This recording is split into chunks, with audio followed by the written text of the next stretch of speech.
What you're about to discover about the scandal that rocked Victorian London's highest society will leave you absolutely speechless. This forbidden love story between the most feared duke in England and a disgraced governess shattered every rule of aristocratic propriety and sent shockwaves through the drawing rooms of Mayfair. The secret that emerges about their connection will change everything you thought you knew about Victorian nobility. If you're fascinated by the hidden scandals of English aristocracy, subscribe to the channel, because what happened next in the Duke of Ashworth's estate defied every social convention and shocked even Queen Victoria herself. The scent of lavender from the cottage garden mingled with the metallic taste of blood in the winter air, as Charlotte Pemberton made the choice that would either damn or deliver them both. The winter of 1847 had been particularly harsh in the countryside of Yorkshire. Snow blanketed the rolling hills that surrounded the modest village of Thornfield, where small stone cottages huddled together like sheep seeking warmth. Among them stood a humble dwelling with ivy climbing its weathered walls and smoke curling lazily from its chimney. Charlotte Pemberton pulled her worn woolen shawl tighter as she hurried along the garden path, her breath forming small clouds in the frigid air. At 24, she possessed a quiet beauty that neither hardship nor heartbreak had managed to extinguish. Her auburn hair was pinned in a simple chignon, and her grey dress, though carefully mended, spoke of genteel poverty. Her gloved hands clutched a small basket containing herbs she'd gathered for her ailing mother's evening tea. 3 years had passed since the scandal that destroyed her life. 3 years since Viscount Harrington fled to the Americas a week before their wedding, leaving her standing at the altar of St. Margaret's Church while whispers of impropriety followed her like shadows. The accusations were false. She had never been alone with any officer, never written compromising letters. But in London society, perception mattered more than truth. Now she survived on the meagre wages earned copying legal documents for the local solicitor, work done in secret to spare him the embarrassment of employing a woman of questionable reputation. Her mother, once a vibrant ladies' companion to the Countess of Pemberton, had fallen into melancholy after her daughter's disgrace, and now rarely left her bed. As Charlotte approached the garden gate, a weak sound carried on the winter wind made her pause. It was almost inaudible, a low moan that seemed to come from beyond the stone walls separating their small property from the country lane. She stopped, listening intently. There it was again, faint but unmistakably human. Any sensible woman would have hurried inside and bolted the door. The roads were dangerous after dark, and a lady alone had no business investigating strange sounds. But Charlotte's late father, Dr. James Pemberton, had instilled in her something that neither scandal nor poverty could erase: compassion for those in need. Setting down her basket, she lifted her skirts and climbed over the low stone wall. There, among the frost-covered brambles, lay a man dressed in the finest attire she had ever seen. His black greatcoat was of the highest quality, his boots crafted from the most expensive leather, but both were now stained with mud and blood. He was unconscious, his face pale as parchment save for the dark beard that shadowed his strong jaw. Blood seeped from a wound on his temple, and his breathing was shallow and labored.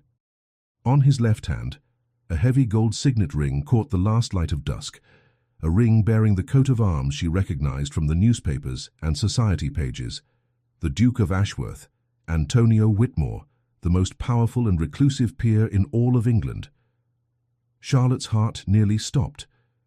The Iron Duke, as the papers called him, was known throughout the realm for his vast estates, his political influence, and his complete withdrawal from society following his wife's tragic death 7 years prior. He was said to be as cold as winter steel and twice as unforgiving, and now he lay dying at her feet. Without hesitation, Charlotte assessed his injuries with the knowledge her father had taught her during his years as a country physician. The head wound was serious but not fatal. More concerning was his burning fever and the way his body shook with cold. Summoning strength she didn't know she possessed, Charlotte managed to drag the unconscious Duke through her garden gate and into the warmth of her cottage. She deposited him before the fireplace, then quickly stoked the flames until they roared with life. By candlelight she could see him more clearly. He was a man of perhaps 35, with aristocratic features that spoke of generations of noble breeding. Even unconscious, he emanated an aura of command, as if his very presence demanded respect. His dark hair was damp with perspiration, and she noticed his knuckles bore the marks of recent violence. This had been no accident. Someone had attacked the Duke of Ashworth. As Charlotte cleaned his wounds with gentle efficiency, she wondered what twist of fate had brought such a man to her humble door. The most powerful duke in England now lay helpless in the cottage of a disgraced governess, his life hanging by the slenderest of threads. She had no way of knowing that this night would change everything, that in saving the life of the Iron Duke, she was about to awaken something in both their hearts that society would deem utterly impossible, completely scandalous, and absolutely forbidden. The fire crackled softly as Charlotte settled in to maintain her vigil, unaware that by morning, nothing in her quiet, hidden life would ever be the same again. The pale light of dawn filtered through the cottage's small windows, casting gentle shadows across the modest sitting room. Charlotte had not slept a wink, maintaining her vigilant watch over the unconscious Duke. Throughout the long night, she had tended his fever with cool cloths, monitored his breathing, and kept the fire burning steadily. As the morning sun climbed higher, the Duke's eyelids began to flutter. Charlotte, who had been dozing fitfully in her chair, immediately became alert. His breathing had grown steadier, and the burning fever that had consumed him through the night was finally beginning to break. Slowly, as if emerging from the depths of an ocean, Antonio Whitmore opened his eyes. For a moment, confusion clouded his features as he tried to focus on his surroundings. His gaze swept the humble room, the worn furniture, the simple fireplace, the woman sitting nearby in her plain grey dress. "Where am I?" His voice was rough from fever and pain, but even weakened, it carried the unmistakable authority of a man accustomed to command. "You're safe, Your Grace," Charlotte replied softly, rising from her chair. "You were gravely injured. I found you unconscious on the road and brought you here." The Duke attempted to sit up, but a sharp pain in his head made him wince and fall back against the cushions she had arranged. His hand instinctively went to the bandage she had wrapped around his temple. "How long have I been here?" "Since yesterday evening." "You've had a terrible fever, but it's breaking now." Charlotte moved to the small table where she had prepared a tisane of healing herbs. "You must drink this. It will help with the pain and restore your strength." As she approached with the steaming cup, the Duke studied her with sharp grey eyes that seemed to see far more than she wished to reveal. Despite her modest circumstances, there was something in her bearing, a natural grace and dignity that spoke of gentle birth and proper education. "I don't even know your name," he said, accepting the cup from her hands. Their fingers brushed briefly, and Charlotte felt an unexpected warmth spread through her at the contact. "Charlotte Pemberton, Your Grace." She stepped back, maintaining proper distance. "My cottage is perhaps a mile from where you were attacked." "Attacked?" His eyes sharpened. "What makes you believe it was an attack?" Charlotte hesitated. She had noticed the defensive wounds on his knuckles, the way his expensive clothing had been deliberately torn, the fact that his purse and pocket watch remained untouched, eliminating robbery as a motive. "Forgive me, Your Grace, but the nature of your injuries, they didn't appear accidental." The Duke regarded her with new interest. This was no simple country woman. Her observations were astute, her manner of speaking refined despite her humble surroundings. "You speak like a lady," he observed quietly. A shadow crossed Charlotte's features, so brief that anyone else might have missed it. But the Duke's years of reading political opponents had made him exceptionally skilled at detecting hidden pain. "I was educated as one," she replied carefully. "My father was Dr. James Pemberton. He served the better families in the county before his death 3 years ago. And now you live alone in this cottage. I care for my mother. She's been unwell since my father passed." Another careful half-truth. Her mother's illness had begun not with her father's death, but with her daughter's disgrace. The Duke sipped the tisane, noting how Charlotte avoided his direct gaze. There were secrets here, layers of story she wasn't telling.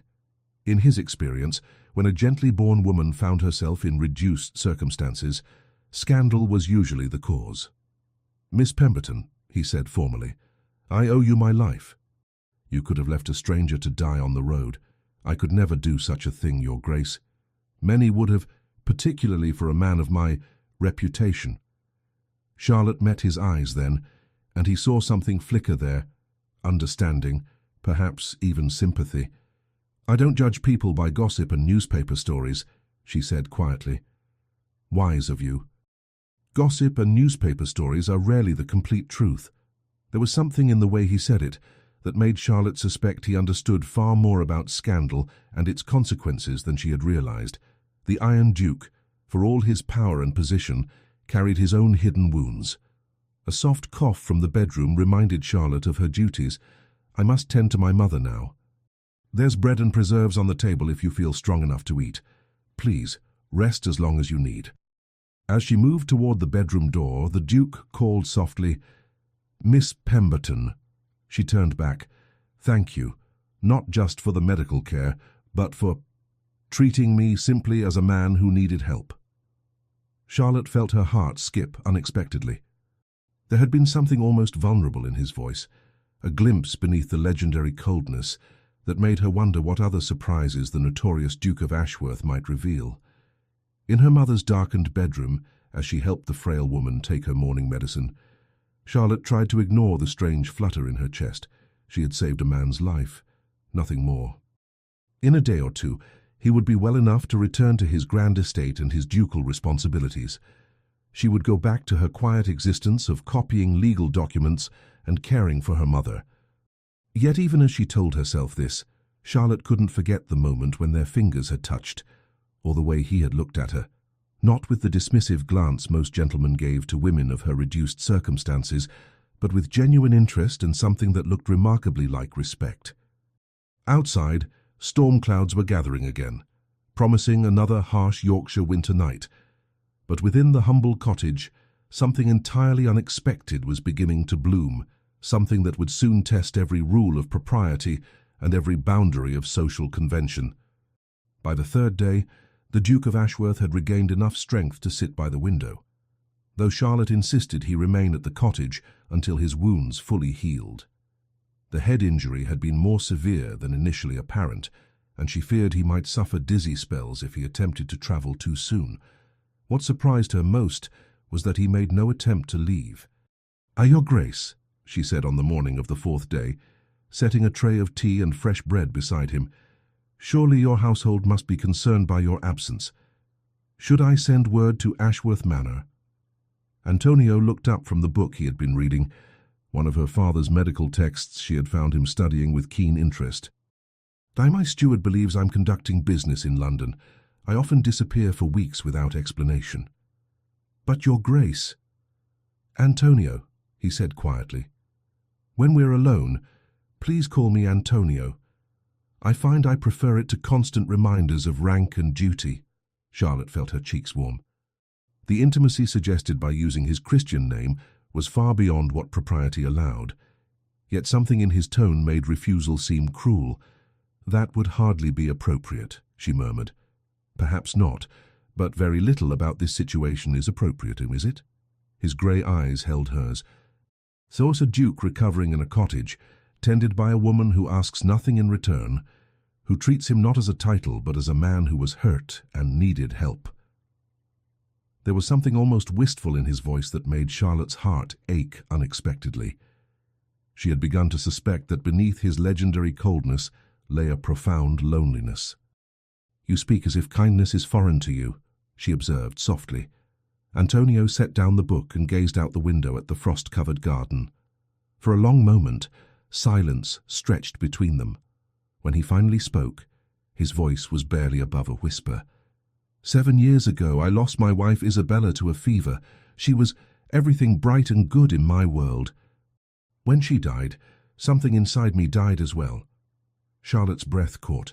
She had heard whispers of the Duke's tragic loss, but the raw pain in his voice spoke of wounds that had never properly healed. "I'm so sorry," she whispered. "I buried myself in duty, in managing estates, in political responsibilities. I told myself it was honor, but it was really cowardice." It was easier to feel nothing than to risk feeling that kind of pain again. He turned from the window to look at her directly. For 7 years, I've been more ghost than man, going through the motions of living without truly being alive. Charlotte felt tears prick her eyes. She understood that kind of existence all too well. But these past few days, Antonio continued, his voice growing stronger, being here, being cared for by someone who expects nothing, who gives freely of her compassion, it's as if I'm remembering what it feels like to be human again. Your grace, Antonio, she corrected herself softly. Grief is not something one simply recovers from. It changes us, but it doesn't have to define us forever. Is that what you tell yourself, Charlotte? The question was so gently asked, so perceptive, that it cut straight through her careful defenses. He had seen through her composed exterior to the wounded woman beneath. What do you mean? She asked, though they both knew it was a futile evasion.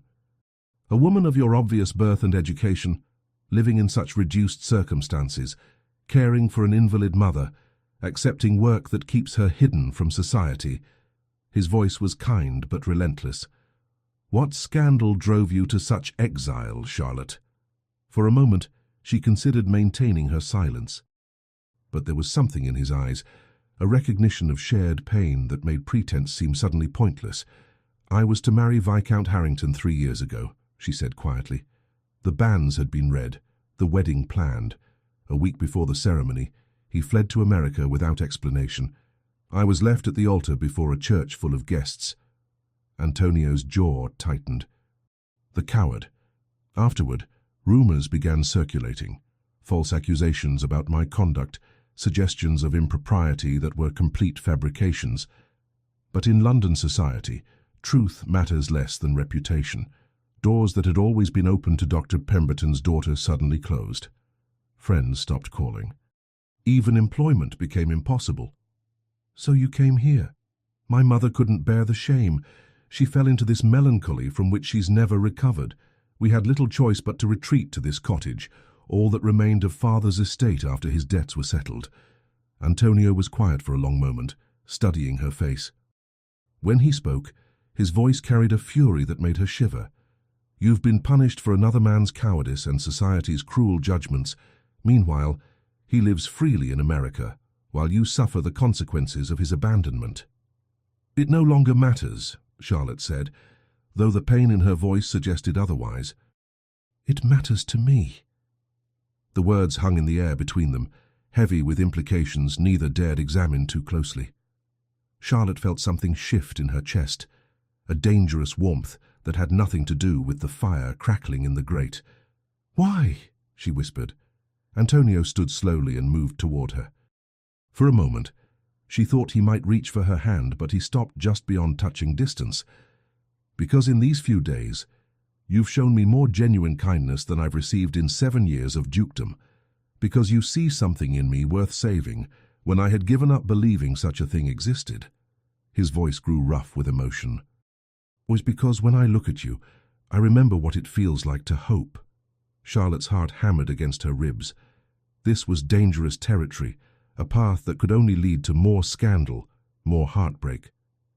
Your Grace, she began, but he shook his head. I know what you're thinking, the impossibility of it all, a duke and a disgraced governess. He smiled sadly. But perhaps two damaged souls might understand each other in ways the perfect never could. Outside, the winter wind howled around the cottage, but within its walls, something far more powerful than the storm was stirring to life, something that would soon prove stronger than social conventions, more enduring than scandal, and more dangerous than either of them had ever imagined possible. The following morning brought with it a tension that seemed to permeate every corner of the small cottage. Charlotte went about her usual tasks, preparing breakfast, tending to her mother, maintaining the fire, but she was acutely aware of Antonio's presence in a way that made her hands tremble and her breath catch unexpectedly. He had recovered enough to help with small tasks, insisting, despite her protests, that he felt useless simply sitting by the window. Charlotte found herself stealing glances at him as he chopped firewood in the garden, his movements precise and powerful even while still recovering. The sight of his shirt sleeves rolled up, revealing strong forearms, made her stomach flutter in a most improper manner. "Miss Charlotte," came a weak voice from the bedroom. Her mother was calling. Charlotte hurried to the bedside, where she found her mother more alert than she had been in months. Lady Margaret Pemberton's eyes, though still shadowed with illness, held a clarity that had been absent for far too long. "Mother, how are you feeling this morning?" "Better, my dear. Much better." Lady Margaret struggled to sit up, and Charlotte quickly arranged pillows behind her back. "I heard voices. Do we have a guest?" Charlotte hesitated. She had managed to keep Antonio's presence largely secret from her mother, not wanting to cause additional distress to her fragile constitution. "A gentleman was injured on the road. I've been providing medical care until he's well enough to travel." Lady Margaret studied her daughter's face with the sharp perception that lingered despite her illness. "What gentleman requires such extended care?" Before Charlotte could answer, a gentle knock came at the bedroom door. Antonio's voice, cultured and respectful, carried through the wood. "Miss Pemberton, forgive the intrusion, but I wondered if I might pay my respects to your mother. It seems discourteous to remain in her home without properly introducing myself." Lady Margaret's eyebrows rose. That voice. "Charlotte, who is this man?" There was no avoiding it now. Charlotte opened the door to find Antonio impeccably dressed in his recovered clothing, every inch the gentleman despite his temporary residence in their humble cottage. "Your ladyship," he said, offering a perfect bow. "I am Antonio Whitmore, Duke of Ashworth. Your daughter has shown me extraordinary kindness during my recovery from injury. I wish to express my gratitude for her generous hospitality." Lady Margaret's face went through a series of expressions: shock, confusion, and finally a sharp intelligence that reminded Charlotte why her mother had once been considered one of London's most astute ladies. "So is the Duke of Ashworth," she repeated slowly, "in our cottage. Indeed, your ladyship, I owe your daughter my life." "How remarkable!" Lady Margaret's gaze moved between her daughter and the Duke, noting things Charlotte hoped remained invisible. "Please, your Grace, sit." "Charlotte, perhaps you might prepare tea." It was clearly a dismissal, and Charlotte reluctantly left them alone. From the kitchen she could hear the murmur of conversation, but not the words. Whatever they discussed, it lasted nearly an hour. When she finally returned with the tea service, she found her mother sitting straighter than she had in months.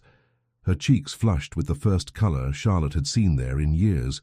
"Your Grace was just telling me about his estates in Yorkshire," Lady Margaret said, accepting her teacup with hands that barely trembled. "So as most fascinating." Antonio caught Charlotte's eye over her mother's head, and something in his expression made her pulse quicken. Whatever had transpired between them, it had clearly affected her mother profoundly. After Antonio excused himself to check on the horses he claimed to have left at the village inn, Lady Margaret grasped Charlotte's hand with surprising strength. "Sit, my dear, we must talk. Mother, I can explain that the Duke of Ashworth is in love with you." The words hit Charlotte like a physical blow. "Mother, that's impossible. He's been here less than a week. He's a duke. I've been watching people fall in love for 40 years, Charlotte. I know the signs." Lady Margaret's voice grew gentle but firm. "The way he looks at you, the way he speaks your name, the careful way he positions himself always within your sight. That man is completely, utterly besotted." "Even if that were true," Charlotte whispered, "nothing could come of it. The scandal alone would destroy him politically, and I cannot survive another public humiliation. Cannot or will not." The question hung in the air as Charlotte struggled to find words. Her mother squeezed her hand more tightly. "My darling girl, I've watched you bury yourself alive these past 3 years. You've become a ghost, just as he described himself to be. But today, talking with him, I saw something I haven't seen since before that dreadful business with Harrington." "What?" "I saw you alive again. Truly alive." That evening, as Charlotte helped Antonio change the dressing on his head wound, the air between them crackled with unspoken awareness. His hair was soft beneath her fingers, and she found herself lingering over the task longer than necessary. "Your mother is a remarkable woman," he said quietly. "She's much improved today. I think having company has been good for her spirits." "She loves you very much." "I know." Charlotte's voice was barely above a whisper. "That's why this is so impossible." "What is?" She met his eyes in the small mirror above the washstand. "What's happening between us?" Antonio turned in his chair to face her directly. "And what is happening between us, Charlotte?" The question demanded honesty she wasn't sure she possessed. But looking into his grey eyes, seeing the vulnerability there that he showed to no one else, she found courage she didn't know she had. "You make me remember who I used to be," she whispered. "Before the scandal, before the shame. When you look at me, I feel worthy again. You are worthy, more than worthy. I'm a ruined woman, Antonio. You're one of the most powerful peers in England. This madness we're both feeling, it can only lead to destruction." He stood slowly, moving close enough that she could feel the warmth radiating from his body. "Perhaps. Or perhaps we're two people who've been dead for years, finally learning to live again." When he reached up to touch her face, Charlotte knew she should step away. Instead, she leaned into his palm, closing her eyes at the exquisite tenderness of the gesture. "I should go," he murmured, but he made no move to leave. "Yes," she whispered, but her hand came up to cover his, holding it against her cheek. Tomorrow. Tomorrow." But tomorrow seemed a lifetime away, and in the golden glow of the firelight, with winter wind rattling the windows, nothing seemed more important than the man standing before her, looking at her as if she were precious beyond measure. The kiss, when it came, was inevitable as sunrise, soft, reverent, and absolutely, irrevocably forbidden. Word travelled faster than wildfire through London's most exclusive drawing rooms. Within a fortnight of Antonio's return to Ashworth Manor, whispers had begun circulating that would soon erupt into the scandal of the decade. It started innocuously enough. The Duke's sudden interest in the welfare of his Yorkshire tenants, his frequent visits to the village of Thornfield, his donations to the local church, all noted by servants, reported by gossips, and magnified by speculation until the truth emerged like a serpent in paradise. The Iron Duke had been seen entering a humble cottage, repeatedly, for hours at a time, alone. Lady Pemberton sat in her London townhouse, surrounded by her closest confidants, her face flushed with righteous indignation as she wielded her teacup like a weapon. "A governess," she spat, the word dripping with disdain. "That man who once courted my dear Isabella has taken up with a common governess. The shame of it. Not just any governess," added Lady Worthington with malicious pleasure. "Charlotte Pemberton, the same woman who was abandoned at the altar by Viscount Harrington. The scandal was quite delicious, if you recall." "Twice ruined, then," Lady Pemberton declared. "First by abandonment, now by impropriety. Though I suppose when one has already fallen so far, there's little left to lose." Mrs. Henrietta Blackwood, society's most notorious gossip, leaned forward with gleaming eyes. "My sources tell me he's been seen carrying her marketing basket through the village like a common tradesman. Can you imagine? The Duke of Ashworth reduced to such pedestrian displays." "It's the influence of these radical ideas," Lady Worthington proclaimed. "First they want to reform the working classes. Now they think love conquers all barriers of station. It's dangerous thinking that threatens the very foundations of proper society." Meanwhile, at his club on St. James's Street, Antonio found himself surrounded by an altogether different but equally hostile reception. Lord Pemberton, no relation to Charlotte despite the shared name, cornered him near the billiards table. "Ashworth, we need to discuss this Yorkshire business." Antonio's expression remained impassive, though his grip on his brandy glass tightened imperceptibly. "I wasn't aware my personal affairs were subject to committee review, Pemberton. When those affairs threaten to destabilize the entire social order, they become everyone's business," Lord Pemberton replied coldly. "Your cousin Rodrigo has been quite vocal about his concerns." "My cousin," Antonio said with dangerous quiet, "should focus on managing his own considerable debts rather than concerning himself with my private life." "This isn't about privacy anymore, man." Half of London is talking. The betting books at White's are filled with wagers about when you'll come to your senses. And what, precisely, would constitute coming to my senses? End this madness before it destroys everything your family has built. Marry appropriately.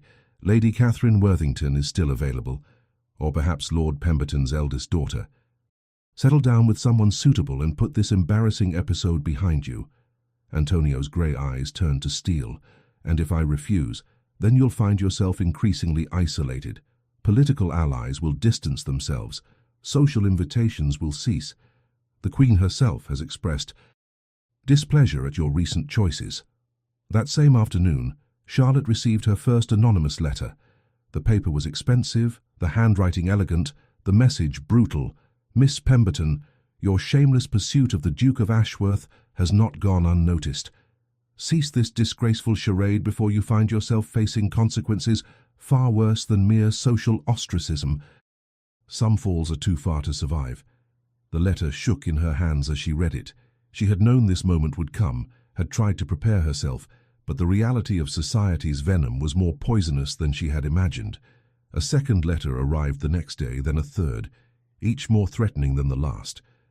Anonymous voices demanded she release her hold over the Duke, accused her of using feminine wiles to ensnare a grieving nobleman, suggested she follow Harrington's example and disappear entirely. When Antonio arrived for his daily visit, he found Charlotte pale and withdrawn, her hands trembling as she served tea. "What's wrong?" he asked immediately. Charlotte hesitated, then silently handed him the latest letter. His face darkened as he read, the muscle in his jaw jumping with barely controlled fury. "Who dares?" he began, but Charlotte interrupted. "It doesn't matter who. What matters is that this is only the beginning. Antonio, we must end this before it destroys us both." "End what?" "This, whatever this is between us. These visits, these feelings we've allowed to grow. London society will not tolerate what they see as my presumption, and they'll destroy your reputation to punish mine." Antonio set down the letter and moved to kneel beside her chair. "Charlotte, listen to me. I don't give a damn what London society thinks." "But you should." Her voice broke with emotion. "Charge your political influence and your family's legacy, everything you've worked to preserve. It will all be destroyed if you continue this association with me." "You think I care more about political influence than—" "Than what?" she whispered. "What is this, Antonio? What are we to each other?" The question hung in the air between them, demanding an honesty that would change everything. Antonio took her hands in his grey eyes burning with intensity. "You are everything," he said quietly. "Everything I thought I'd lost forever. Light in my darkness, warmth in my winter, hope in my despair. You are the woman I love with every broken piece of my heart." Charlotte's tears fell freely now. "And I love you. God help me, I love you beyond reason, beyond propriety, beyond hope. But love isn't enough, Antonio. It can't protect us from what's coming. Then we face it together." "You don't understand." She pulled her hands from his and moved to the window. "I've seen what society can do to those who defy its rules. They won't just whisper and cut us socially. They'll actively work to destroy us. Your cousin will use this against you. Your political enemies will pounce. And I'll be blamed for corrupting you, for using my feminine wiles to ensnare a duke above my station. Let them try. They won't try, Antonio. They'll succeed. And when they do, you'll lose everything that makes you who you are, and I'll have destroyed the man I love." As if summoned by her words, another letter arrived the next morning. But this one was different. It bore the seal of the Duke of Rodrigo, Antonio's cousin, and its contents chilled Charlotte's blood. "Cousin, your romantic folly has reached the Queen's ears. Her Majesty has expressed concern about your fitness for the responsibilities of your position. Certain members of Parliament are already discussing the precedent of removing titles from those who bring scandal upon ancient houses. End this madness now, or face consequences none of us can control." "Ah," Charlotte's hands shook as she read the letter a second time. The threat was clear. Continue this relationship, and they would find a way to strip Antonio of his dukedom itself. Outside, storm clouds were gathering over the Yorkshire countryside, but they were nothing compared to the tempest about to break over two hearts that had dared to love beyond the rigid boundaries of their world. The attack came on a grey November afternoon, when the Yorkshire moors lay shrouded in mist. Charlotte had ventured to the neighbouring village of Whitmore to purchase medicine for her mother, whose condition had worsened with the advancing winter. The apothecary there stocked remedies unavailable in Thornfield, and the journey, though longer, had become necessary. She had refused Antonio's offer to accompany her, knowing that their being seen together so publicly would only fuel more gossip. Instead, she travelled alone in the small cart borrowed from their neighbour, Mr. Hartwell, following the winding road that cut through the desolate moorland. The first sign of trouble was when her horse suddenly reared, whinnying in terror. 3 riders emerged from the mist ahead, their faces obscured by dark scarves, their intentions immediately clear from the way they blocked the narrow road. "Miss Pemberton," the leader called, his voice cultured despite his threatening posture. "How convenient to find you travelling alone." Charlotte's heart hammered against her ribs, but she kept her voice steady. "Stand aside, please. I have business in Whitmore." "Your only business," the second rider snarled, "is ending your shameful pursuit of His Grace. You've brought nothing but disgrace to a noble house."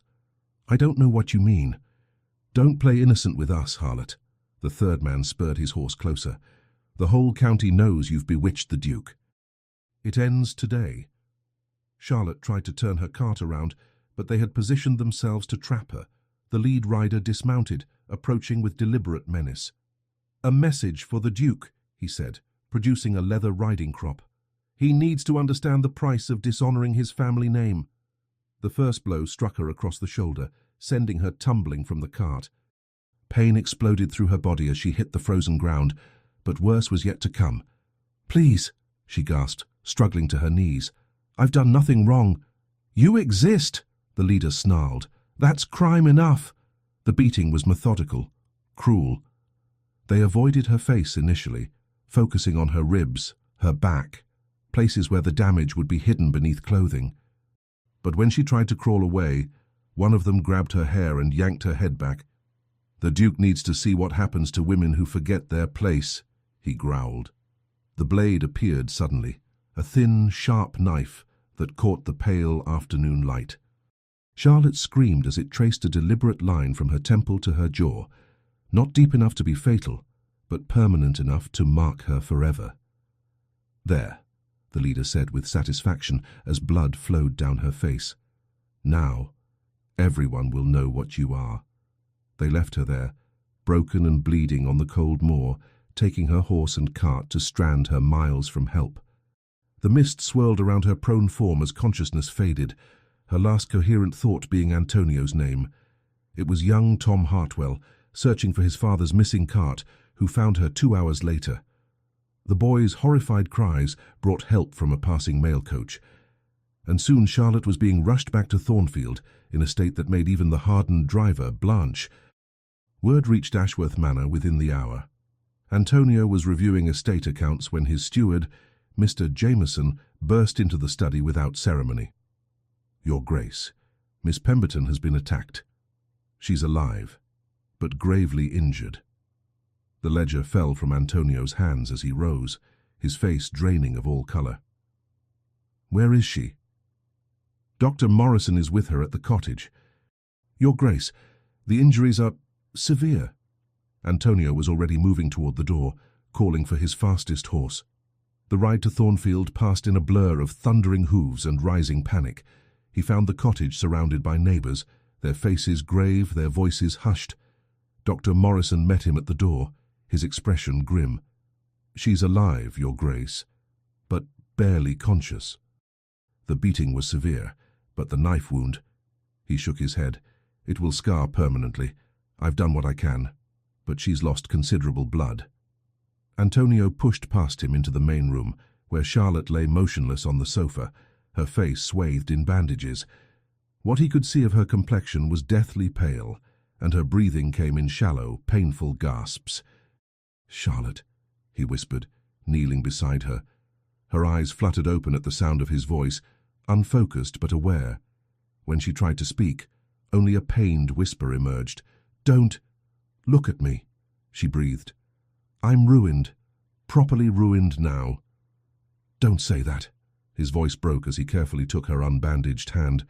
"You're alive. That's all that matters." But Charlotte had already slipped back into unconsciousness, leaving Antonio alone with his rage and the terrible knowledge that this attack bore all the hallmarks of his cousin's handiwork. Within 6 hours, 3 men had been arrested on Antonio's orders. Their employer was obvious to anyone who knew Rodrigo's methods. The Duke had used hired thugs before to eliminate obstacles to his ambitions, but this time he had gone too far. Antonio arrived at Rodrigo's London townhouse like an avenging angel. His usually perfect composure shattered completely. He found his cousin in his study, calmly writing letters as if nothing had occurred. "Enjoying your correspondence?" Antonio asked with deadly quiet. Rodrigo looked up with feigned surprise. "Cousin, how unexpected. I thought you were buried in your Yorkshire paradise.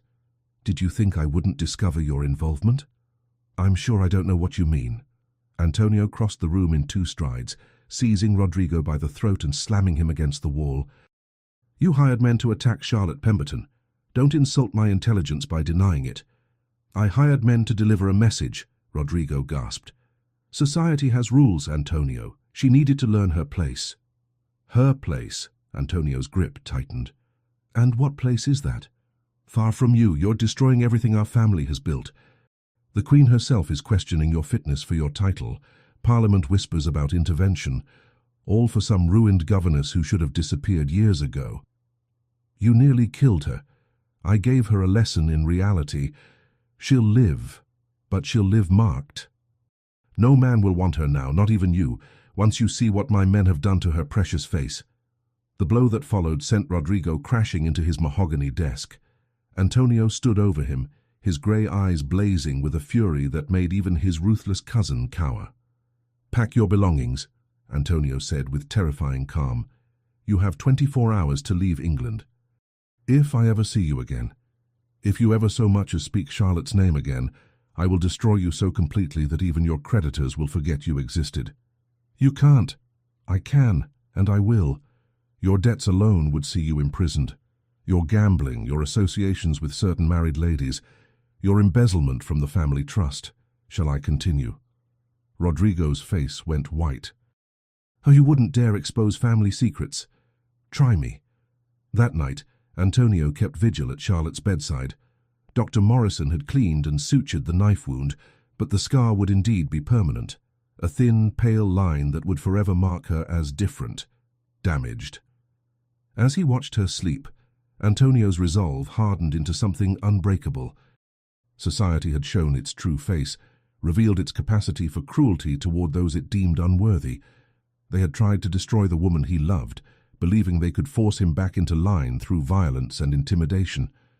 They had miscalculated badly. When Charlotte woke, she would find a man transformed.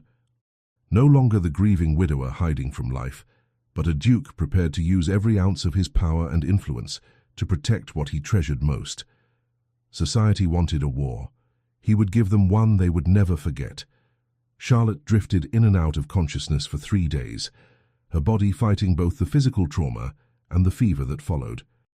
Antonio never left her side, despite the impropriety of his constant presence. Dr. Morrison had given strict orders that she needed complete rest, and Antonio appointed himself her guardian against all disturbances.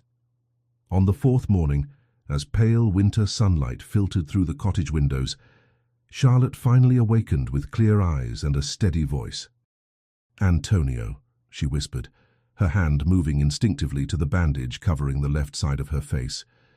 "Don't touch it," he said gently, catching her fingers. "Dr. Morrison says the healing is progressing well." "How bad is it?" Her voice was steady, but he could see the fear in her eyes. Antonio had prepared for this question, knowing that lies would serve neither of them. "There will be a scar, a thin line from your temple to your jaw. But Charlotte, it doesn't matter," she interrupted with bitter irony. Of course it matters. Antonio. Now I'm not just a disgraced governess, I'm a marked one. The perfect symbol of what happens to women who reach above their station. Before he could respond, urgent voices outside interrupted them. Mr. Jameson, Antonio's steward, was speaking in hushed tones with someone at the garden gate. Your Grace, Jameson called through the door, Lord Pemberton has arrived from London. He insists on speaking with you immediately. Antonio's expression darkened. Lord Pemberton was one of his political allies, or had been.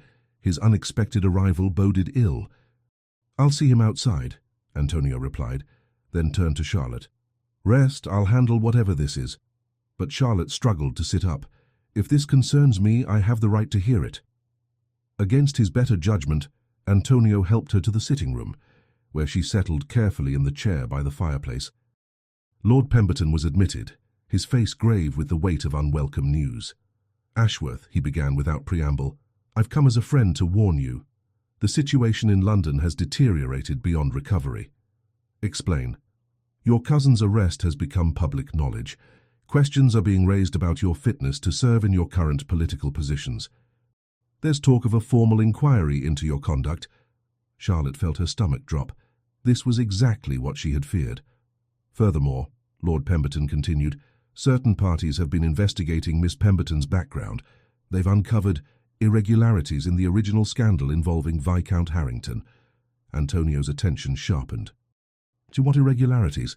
It appears the accusations against Miss Pemberton were entirely fabricated. Harrington was heavily in debt to some rather unsavoury creditors. His sudden departure had nothing to do with her supposed impropriety. He fled to avoid debtor's prison. Charlotte's breath caught. What? The rumours, the supposed evidence of misconduct, all lies created to provide Harrington with an excuse for abandoning the marriage. He needed to escape England quickly, and destroying your reputation was simply convenient. The revelation hit Charlotte like a physical blow. For 3 years, she had carried the shame of accusations she knew to be false, but even she hadn't suspected they were deliberately fabricated. There's more, Lord Pemberton said grimly. The investigation also uncovered something else. Your Grace, are you familiar with the name Dr. James Pemberton? Charlotte's father, Antonio replied. A respected physician. More than respected. Your Grace, Dr. Pemberton once saved the life of your late wife. The words fell into the room like stones into still water. Antonio went very still, his face draining of colour. That's impossible. Isabella died of fever. No physician was able to help her. Lord Pemberton reached into his coat and withdrew a yellowed envelope. And this was found among your late steward's papers, a letter written 7 years ago by Dr. Pemberton to your estate manager. With trembling hands, Antonio took the letter and read aloud. Mr. Thornfield, I write to confirm the recovery of Her Grace, the Duchess of Ashworth. The fever broke near dawn, and I am confident she will make a full recovery. As requested, I have said nothing of her illness to His Grace during his absence in London. Her Grace was most insistent that he not be alarmed while conducting important business for the Crown. Please assure the household that the danger has passed. I require no payment for my services, as it was my honour to serve Her Grace in her time of need. Dr. James Pemberton. The letter fell from Antonio's nerveless fingers. Charlotte stared at her father's familiar handwriting with growing comprehension and horror. My father saved Isabella. According to the date, Lord Pemberton said quietly. This was 3 months before her actual death. Dr. Pemberton treated her for a fever that nearly killed her, a fever the household kept secret from the Duke, to avoid worrying him during delicate political negotiations. Antonio's voice was barely a whisper. Isabella never told me she had been ill, never mentioned being treated by any physician. She recovered completely, Lord Pemberton continued. But 3 months later, when a different fever struck, one that proved fatal, your household physicians were too proud to summon the country doctor who had succeeded where they had failed. The implications crashed over them like a wave. Charlotte's father had saved Isabella's life, extending her time with Antonio by 3 precious months. And while Charlotte had suffered in disgrace and poverty, Antonio had never known he owed her family an unpayable debt. "Dear God," Antonio breathed, turning to Charlotte with stricken eyes, "all this time, while you endured scandal and exile, I owed your father everything." Charlotte felt tears streaming down her face. "He never told me, never said a word about treating a duchess." "Because he was that kind of man," Antonio said hoarsely. "The kind who saves lives without expectation of reward or recognition, just as you saved mine." "Your Grace," Lord Pemberton interrupted gently, "there's something else. The timing of these revelations is not accidental. Certain parties wish to use this information against you, to suggest that your current attachment is somehow inappropriate, given your debt to the Pemberton family." "How?" Charlotte asked. "They claim you're using your father's service to the late Duchess to manipulate the current Duke into an unsuitable alliance. They're painting you as a calculating fortune hunter who discovered your father's secret service and used it to ensnare a grieving nobleman." Antonio's fury was immediate and terrible. "They dare—" "It gets worse," Lord Pemberton said grimly. "They're also suggesting that your father's treatment of the Duchess was somehow intimate, that his success where other physicians failed indicates an improper relationship." "That's disgusting," Charlotte cried, then winced as the outburst pulled at her healing wound. "Nevertheless, the whispers are spreading. Your father's reputation is being posthumously destroyed, and yours is being painted in even darker colors." Antonio stood slowly, his face a mask of cold fury. "Who is behind this?" "The same circles that have always opposed your political positions. They're using your personal life as a weapon to destroy your public influence." "Then they have miscalculated," Antonio said with deadly quiet. "They think to use Charlotte and her father as pawns in their game. They believe they can destroy us both with lies and manipulation." He turned to Charlotte, his grey eyes blazing with determination. "They've shown us who they really are, cowards who attack the innocent to maintain their power. Well, they're about to learn what happens when they threaten what I hold most dear." Charlotte looked up at him, seeing something in his face that both thrilled and terrified her. This was no longer the broken man she had found bleeding in her garden. This was the Duke of Ashworth in all his power and fury, ready to wage war against an entire society that had dared to harm the woman he loved. "What are you going to do?" she whispered. Antonio's smile was sharp as a blade. "I'm going to give them a scandal they'll never forget." London had never seen anything quite like it. The morning of December 15th, 1847, dawned crisp and clear, the kind of winter day that made the city's windows sparkle like diamonds. By 10 o'clock, a crowd had gathered outside the Duke of Ashworth's magnificent townhouse in Mayfair, drawn by rumours that had spread through society like wildfire the night before. Inside the grand drawing-room, Charlotte stood before a cheval glass, her reflection wavering through tears she refused to shed. The gown Antonio had commissioned for this day was a masterpiece of midnight blue silk, cut to perfection by London's finest modiste. But it was the thin, pale scar tracing her left cheek that drew her attention, the permanent reminder of society's cruelty. "You don't have to do this," Lady Margaret whispered from her chair nearby. Charlotte's mother had made the journey from Yorkshire despite her frail health, determined to stand beside her daughter in whatever was to come. "Yes, I do," Charlotte replied quietly. "If I hide now, they win. If I let their threats silence me, then everything Father taught me about courage means nothing. But the cost of love is never too high when it's real," Charlotte said, touching the sapphire necklace that had belonged to Antonio's mother. "And what we have is real, Mother. Whatever else happens, that can never be taken away." Downstairs, in his study, Antonio was putting the finishing touches on the speech that would either redeem them both or destroy his family's 500-year legacy. Lord Pemberton sat across from him, making one final attempt at dissuasion. "Ashworth, I beg you to reconsider. Once you step onto that balcony and make this declaration, there's no taking it back. Your political career will be over. Your influence in Parliament will vanish overnight."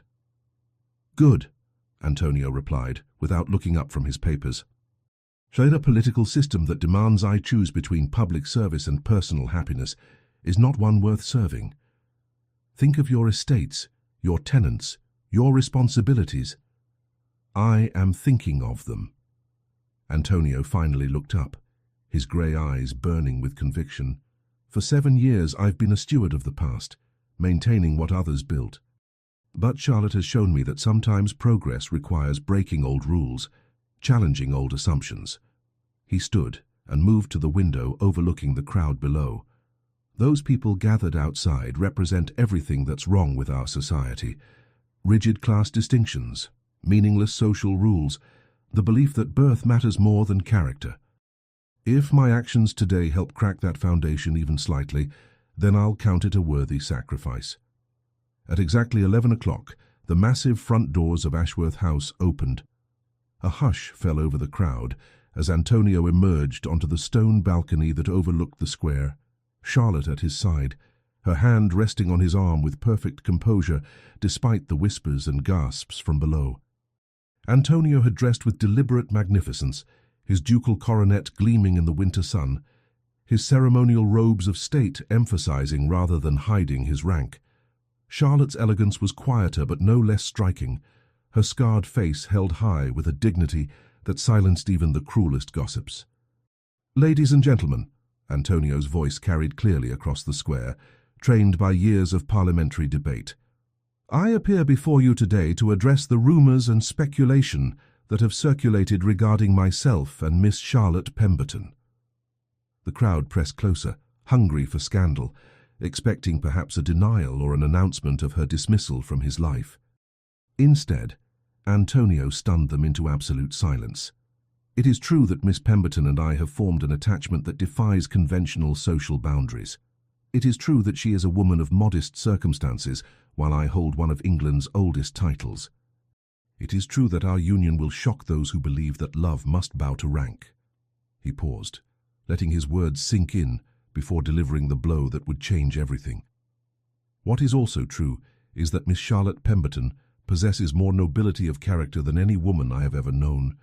She saved my life when she had every reason to leave me to die. She has shown me kindness without expectation of reward, compassion without thought of gain, and love without consideration of status." Charlotte felt her heart hammering as Antonio turned to face her before the assembled crowd. "Miss Pemberton," he said, his voice carrying clearly through the winter air, "3 months ago you found me broken and bleeding, and you chose mercy over safety, compassion over propriety. Today, before God and these witnesses, I choose love over convention." From his coat he withdrew a ring that made the crowd gasp, his signet ring, symbol of his ducal authority, modified with the addition of a magnificent diamond. "Charlotte Pemberton," he said, dropping to one knee on the stone balcony, "will you do me the extraordinary honor of becoming my wife?" The silence that followed was so complete that the sound of Charlotte's whispered "yes" carried to every corner of the square. As Antonio slipped the ring onto her finger and kissed her hand, the crowd erupted into chaos. Some cheered, moved by the romantic gesture. Others shouted protests and accusations, but Charlotte heard none of it, focused entirely on the man before her who had just sacrificed everything for love. "Now," Antonio said, rising and addressing the crowd once more, "let me address the lies that have been spread about this remarkable woman. Miss Pemberton has been accused of impropriety, of manipulation, of calculating pursuit of rank above her station." His voice hardened, taking on the authority that had cowed opponents in Parliament.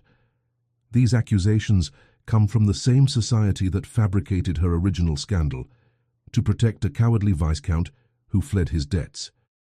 They come from those who hired thugs to attack an innocent woman because she dared to save my life. They come from people who would rather destroy 2 lives than admit that love recognizes no boundaries of birth or station." He gestured to Charlotte, who stood straight and proud despite the scar marking her face. "Now you see before you a woman who bears the scars of your cruelty, who has endured years of exile and shame for crimes she never committed. Yet she stands here today with more grace and dignity than any of her accusers have ever possessed." Antonio's voice rose, carrying the full force of his conviction. "I am Antonio Whitmore, 8th Duke of Ashworth, heir to 5 centuries of noble tradition. and I say to you now that the greatest privilege of my title will be using it to protect and honor the woman I love, regardless of what birth accident decreed her station in life." The speech that followed would be quoted in newspapers across England and debated in Parliament for months to come. Antonio systematically dismantled every argument against their union, exposed the hypocrisy of a society that valued bloodlines over character, and challenged the fundamental assumptions that governed aristocratic life. "You may cast us out of your drawing rooms," he concluded, "exclude us from your social gatherings, whisper about us in your clubs. But you cannot diminish what we have found together, and you cannot stop others from following our example." As they withdrew into the house, leaving the crowd in turmoil behind them, Charlotte finally allowed her composure to crack. "Antonio," she whispered, "what have you done?" "What I should have done the moment I realized I loved you," he replied, taking her in his arms. "I've chosen our future over their past." That afternoon, as reports of the Duke's scandalous declaration spread across London, society divided into warring camps. Some condemned Antonio as a madman who had abandoned duty for desire. Others saw him as a romantic hero challenging outdated conventions. The Queen herself summoned Antonio for a private audience that evening. When he returned to Charlotte, he was smiling. "Well," she asked anxiously.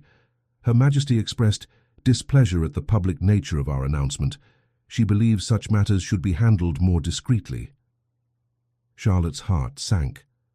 "However," Antonio continued, his smile widening, "she also said that she has always believed love to be the finest foundation for marriage, regardless of what birth circumstances divide the parties. She has given her official blessing to our union." "She has. It seems," Antonio said, pulling her close, "that even queens can be romantics at heart."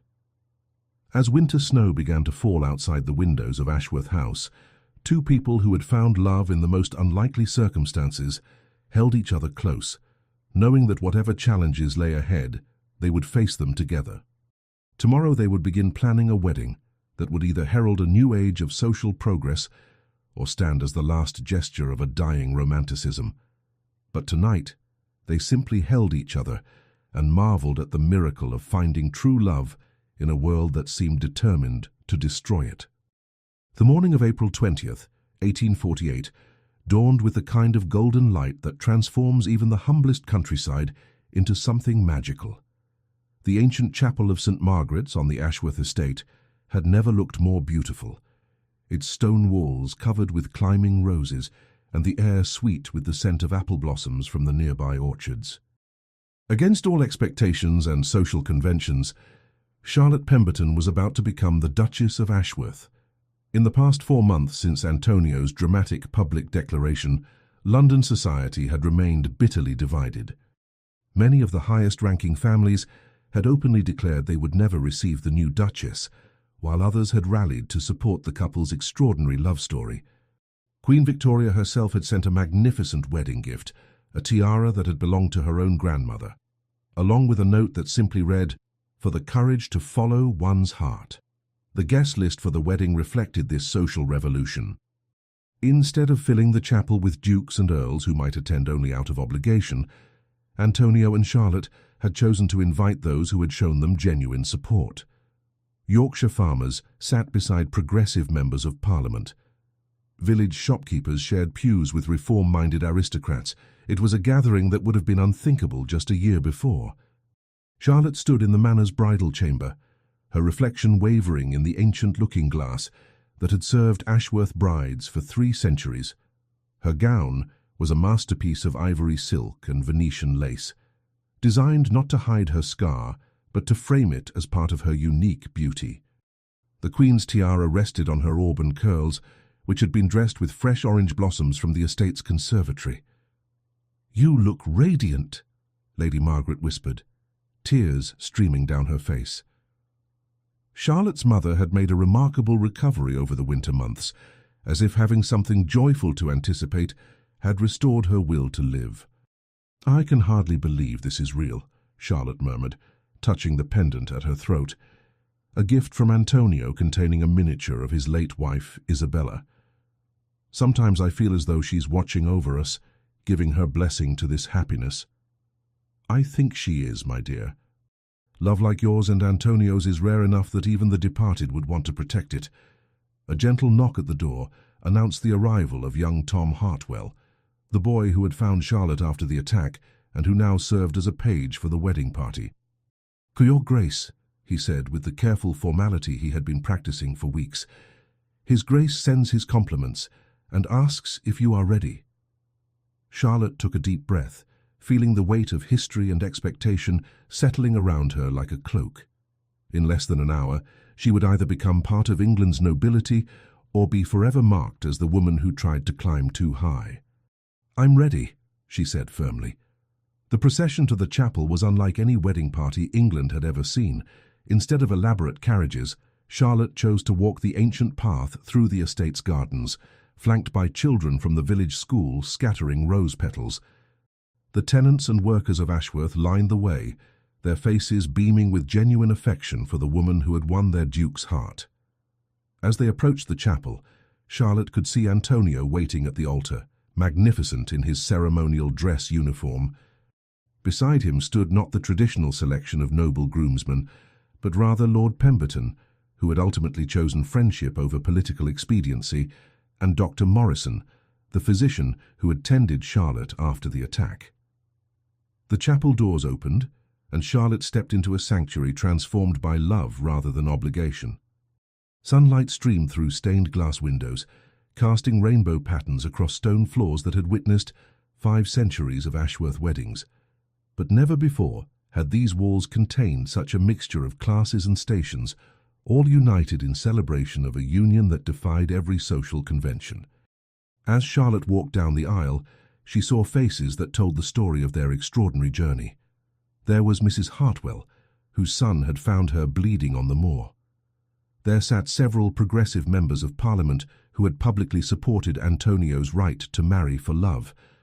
In the front pew, somewhat to Charlotte's amazement, was Lady Catherine Worthington, the woman many had expected Antonio to marry, who had become an unexpected ally, declaring that any man brave enough to choose love over convenience deserved support rather than condemnation.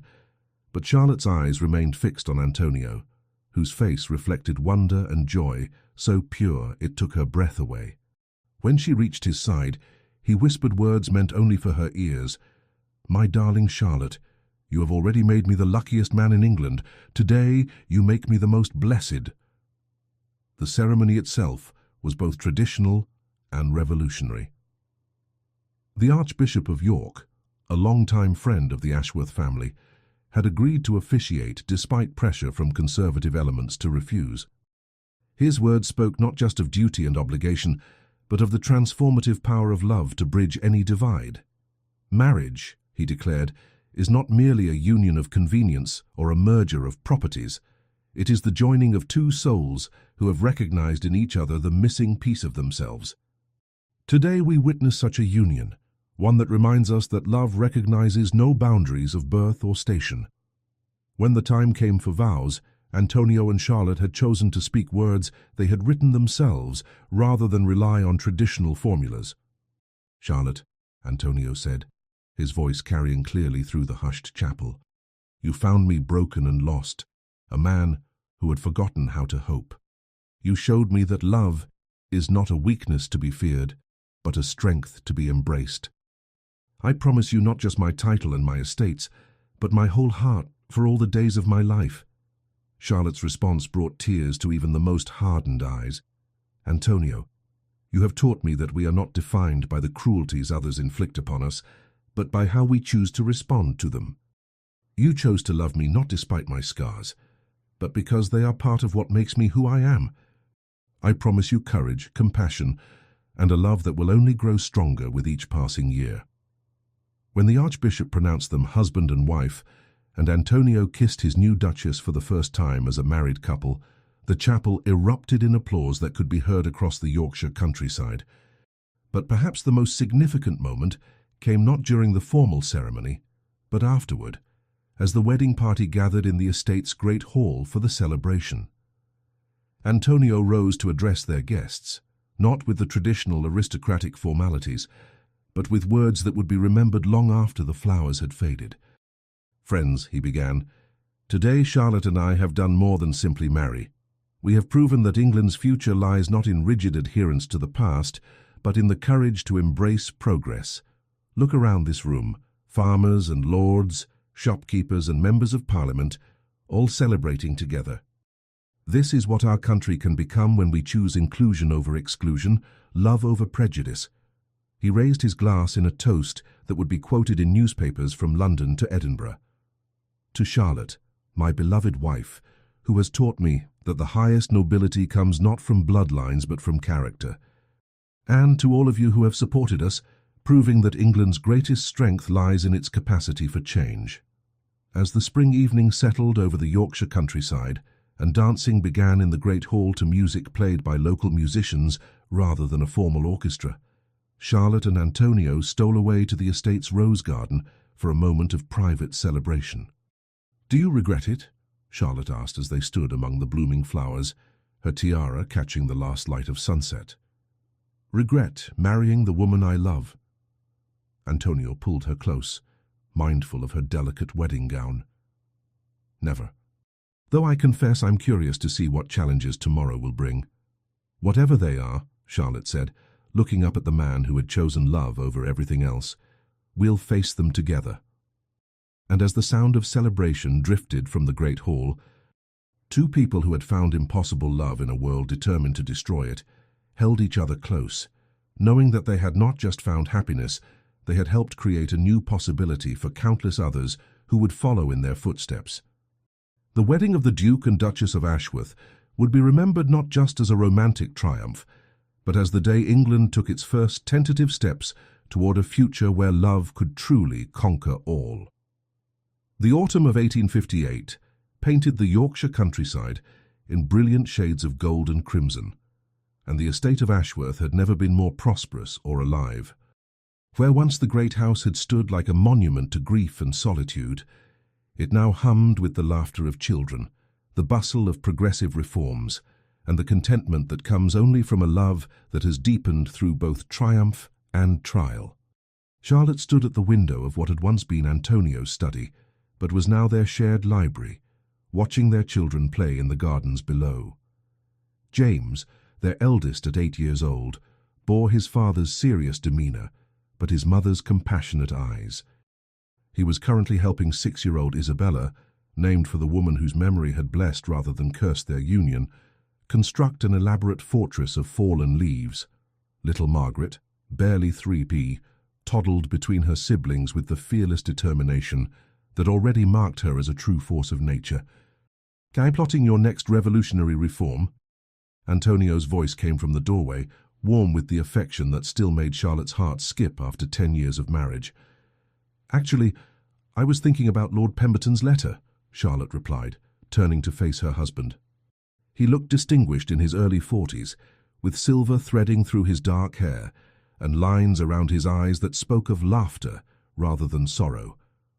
"Parliament has finally passed the Women's Property Act." "Thanks in no small part to your tireless campaigning," Antonio said, crossing the room to take her hands. Who would have thought that a disgraced governess would become one of England's most influential advocates for women's rights? Charlotte laughed, touching the thin scar on her cheek that had become, over the years, less a mark of shame than a badge of courage. "Certainly not the ladies who cut me dead in Mayfair drawing rooms 10 years ago. Indeed, the transformation had been remarkable. What had begun as a scandalous marriage had evolved into something far more significant, a partnership that had challenged and ultimately helped change the rigid social structures of Victorian England. The Ashworth estate had become a model of progressive reform, with improved housing for workers, schools for their children, and fair wages that attracted the best farmers and craftsmen in the county. More importantly, Charlotte's own journey from social outcast to influential reformer had inspired countless other women to speak out on issues of education, property rights, and social justice. The shy governess, who had once hidden from society's judgment, had become a formidable advocate who testified before parliamentary committees and wrote articles that were read throughout the empire. The Morning Post brought interesting news," Antonio said, producing a letter from his coat. "An invitation from Buckingham Palace." Charlotte's eyebrows rose. The Queen wishes to see us again. Actually, she wishes to see you specifically.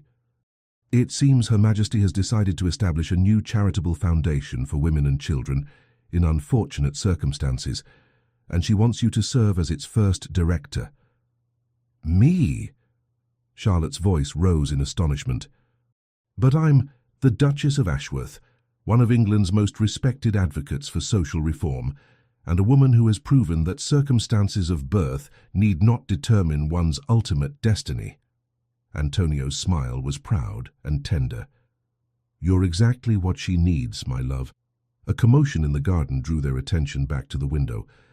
Young James was attempting to mediate a dispute between his sisters over the proper placement of leaves in their fortress, displaying the diplomatic skills that would serve him well when he inherited his father's title and responsibilities. Do you think we've done right by them?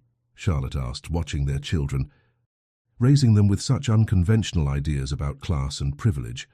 I think, Antonio said, wrapping his arms around her from behind, that we've raised them to believe that privilege comes with responsibility, that love matters more than lineage, and that they have the power to change the world for the better. What more could any parent hope for? A knock at the door interrupted their quiet moment. Mrs. Jenkins, who had served as their housekeeper for nearly the full decade of their marriage, entered with her usual brisk efficiency.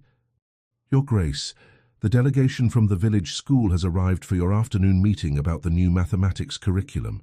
Charlotte sighed, but it was a sound of satisfaction rather than burden. Of course. Send them to the morning room, Mrs. Jenkins. I'll be down directly. As the housekeeper departed, Antonio caught Charlotte's hand before she could follow. Before you go save the world one school child at a time, he said with mock seriousness, there's something I want to show you. He led her to his desk, where a leather-bound volume lay open to pages covered with his familiar handwriting. I've been working on my memoirs, he explained. As the publisher thinks there's considerable interest in our story, the Duke who chose love over convention. Charlotte leaned over to read the passage he indicated. There are moments in life when destiny arrives disguised as choice. 10 years ago, I believed I was choosing between duty and desire, between social obligation and personal happiness. I have since learned that I was actually choosing between a life half-lived and the possibility of becoming fully human again.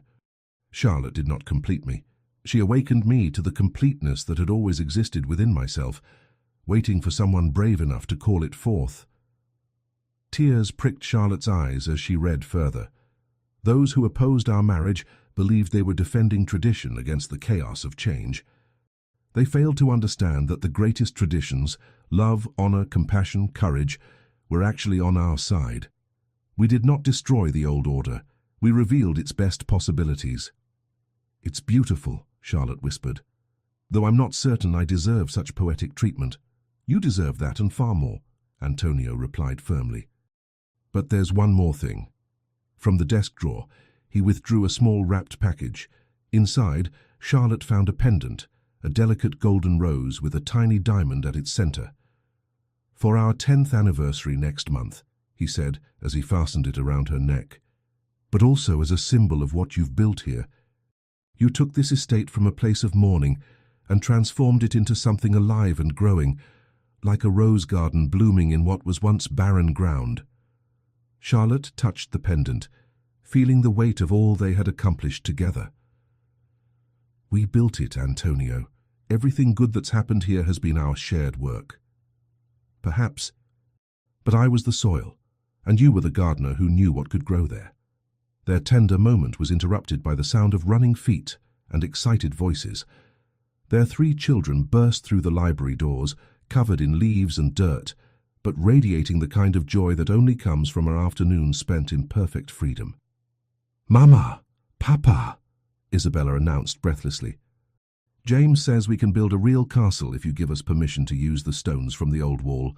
The one that's falling down anyway, James added with his characteristic precision. Can we, Mama, can we? Little Margaret piped up, her chubby face earnest with hope. Charlotte looked at Antonio, who nodded with amused resignation. Very well, she said. So but only the stones from the section that's already crumbling, and James must supervise to ensure safety. As their children whooped with delight and raced back outside, Charlotte reflected on the symbolism. They were literally tearing down old barriers to build something new and wonderful, exactly what she and Antonio had been doing for the past decade. I should go meet with the school delegation," Charlotte said reluctantly. "And I have a meeting with the estate managers about expanding the worker housing," Antonio replied. "But tonight we'll sit by the fire and pretend to read while actually watching our children play chess and argue about literature," Charlotte finished with a smile. Perfect. As they separated to attend to their respective duties, Charlotte paused at the doorway for one last look at the man who had changed her life so completely.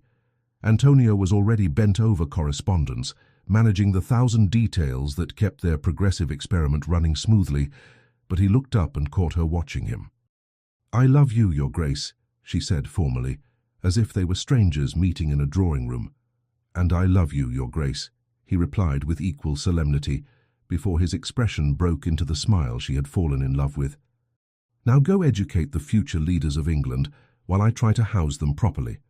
That evening, as predicted, the family gathered in the main sitting room. James and Isabella engaged in a fierce chess battle, while little Margaret built towers with wooden blocks. Charlotte worked on correspondence related to her charitable activities, while Antonio reviewed reports from their various reform initiatives. It was a scene of perfect domestic happiness. But more than that, it was proof that love could indeed conquer the rigid boundaries of society. That two people brave enough to choose each other over convention could create something beautiful and lasting.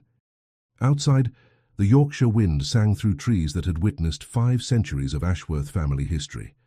But inside the warm, lamp-lit rooms of the great house, a new chapter was being written, one that would inspire countless others to believe that love, courage and compassion could indeed transform the world. As Charlotte tucked their children into bed that night, little Margaret asked sleepily, "Mama, will you tell us the story again?" "Which story, darling?" "The one about the lady who saved the Duke in the garden." Charlotte smiled, settling into the rocking chair that had once belonged to Antonio's grandmother. "Once upon a time," she began, "there was a woman who had forgotten how to hope, and a man who had forgotten how to love. And one winter night, in a garden full of frost and silence, they found each other." As her voice carried through the nursery, weaving the familiar tale of 2 wounded souls who had healed each other, Charlotte knew that this story, their story, would live on long after they were gone. A testament to the revolutionary power of love that recognizes no boundaries and accepts no defeat. 10 years after a disgraced governess had dragged an unconscious duke through her cottage door, England itself was becoming a more compassionate place. One marriage, one reform, one act of love at a time. The end. Subscribe to our channel if you've enjoyed this tale of forbidden love and social revolution in Victorian England. Let us know in the comments which moment touched your heart the most, and don't miss our other stories of love, conquering impossible odds. Until next time, remember that the greatest scandals often become the most beautiful love stories.